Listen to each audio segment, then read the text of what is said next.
Have you ever bought something at midnight and genuinely forgotten it existed by the time it showed up? Turns out it happens to almost everyone with a saved card and a phone. This is Max. It's 11:40 p.m. He's not tired enough to sleep and not interested enough in anything else, so he opens a shopping app just to look.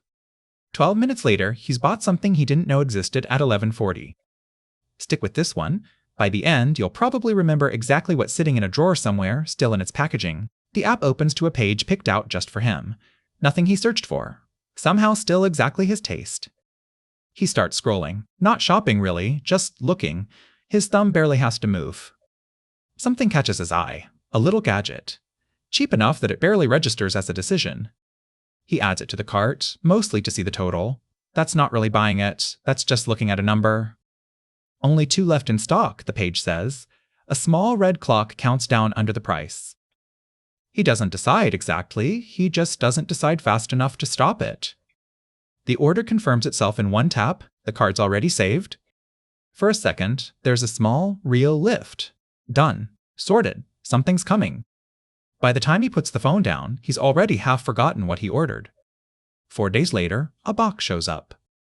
He opens it standing in the kitchen, and for a moment genuinely isn't sure what it is. It joins a small shelf of other things exactly like it. Here's what doesn't add up. Max isn't reckless with money. He budgets. He can tell you what rent costs down to the dollar. So what's actually happening in that 12 minutes between just looking and a box in the kitchen he barely remembers ordering? Start with the moment itself. The good feeling Max gets doesn't really come from the gadget. It comes earlier than that, right at the tap, right at order confirmed. Researchers who study spending have found the reward response tracks the decision to buy. Almost more than it tracks actually having the thing afterward. The purchase itself is the payoff. What happens to the object next is almost a separate question, which is exactly why it can end up forgotten in a drawer and the good feeling still already happened, already got spent. There's a pattern to when this hits Max hardest too. It's rarely a day he needed something. It's a bored night, a flat, restless mood with nowhere to go. Buying something gives that mood somewhere to go, fast, in a way that thinking about it can't.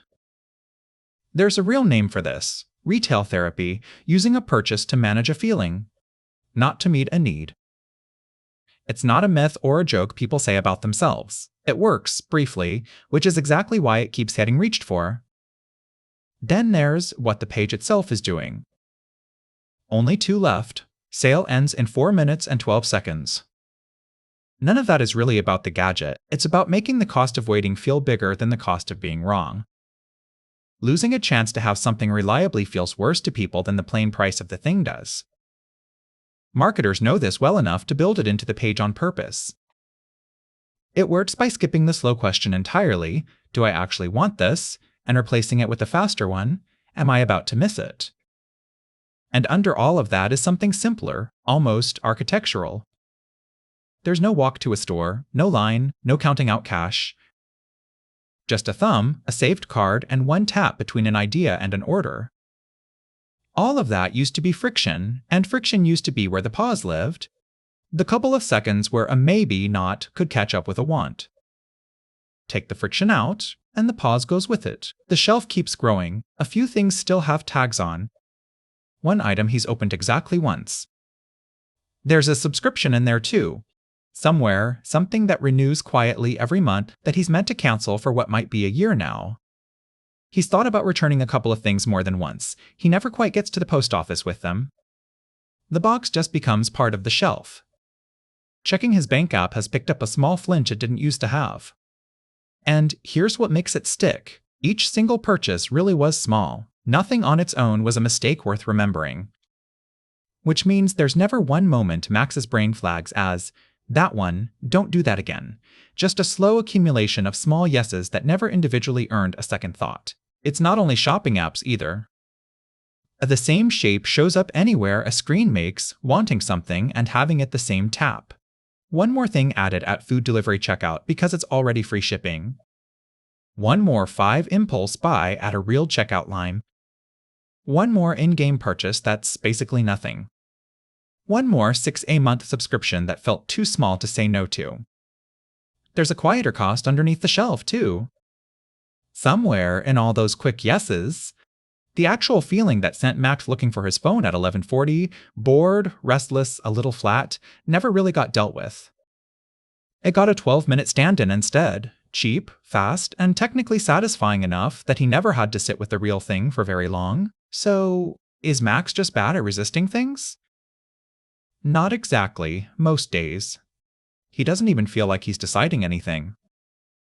The problem was never really the gadget, or the price, or even the shelf. It's that the tap was never really about the object. It was about the 12 minutes right before it, and what those minutes were standing in for. So the next time Max opens an app, just to look at 11:40 p.m., maybe the interesting question isn't whether he needs whatever he finds. It's what he was actually looking for when he opened it.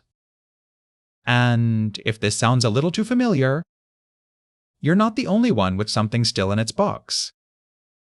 If you liked this, subscribe for more, and tell us in the comments what you'd like to see next.